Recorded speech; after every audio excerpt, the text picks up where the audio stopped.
The morning rush. A familiar symphony in the small city cafe. The clatter of ceramic, the hiss of the espresso machine's steam wand, the low hum of conversation punctuated by the barista calling out names. It's a backdrop to 1,000 private rituals, 1,000 ways to start the day.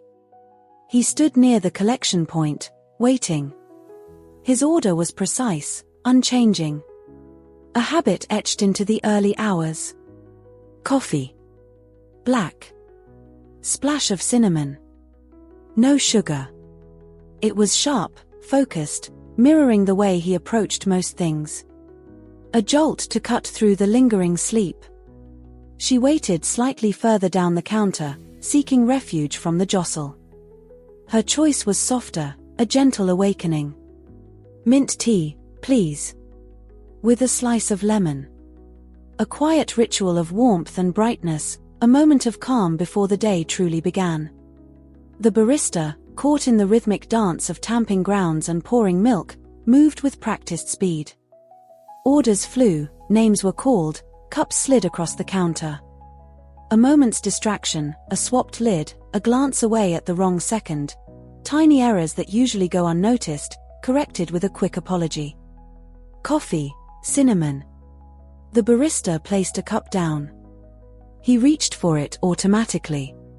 Mint tea, lemon. Another cup appeared beside the first. She stepped forward. He grasped the cup intended for him. But the scent, it wasn't the earthy punch of coffee and spice. It was bright. Herbal. Citrusy. Wrong. She picked up her cup. The color beneath the lid seemed too dark. The aroma wasn't the clean scent of mint, but something deeper, richer. Definitely not tea.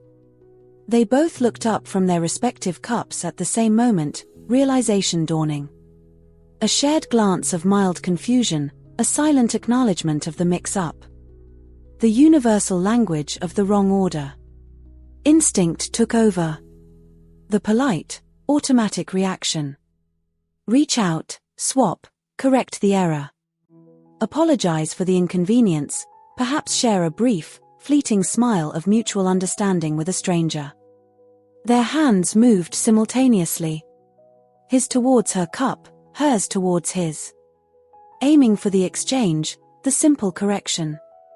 And then, fingers brushed. Not a collision, just a light graze. The side of his thumb against the back of her hand. Unexpected. A tiny electric current in the mundane transaction. Nothing dramatic, yet, everything stopped. The noisy cafe seemed to fade into a dull roar. The frantic energy of the morning rush receded. In that fractional second of contact, the impulse to correct, to retrieve the intended drink, vanished. He looked from their hands, still hovering near the cups, to her eyes. She met his gaze, surprise mirroring his own. A stillness settled between them, thick with unspoken questions.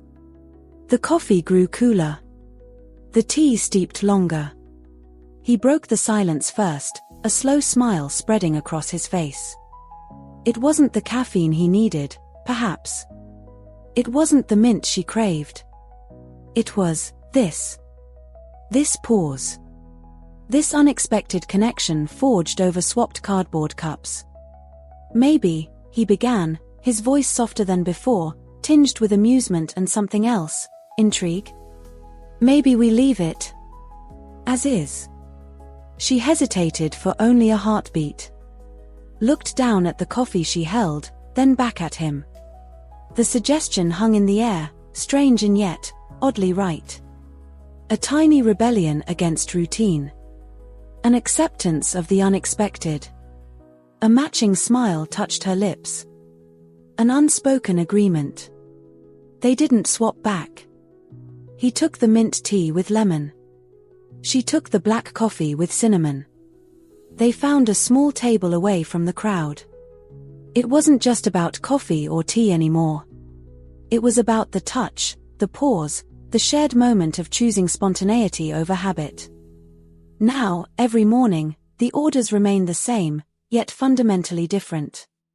He orders her mint tea. She orders his cinnamon coffee. They find their table. They drink from cups that were never meant for them, cups that brought them together through a simple mistake. They drink them together.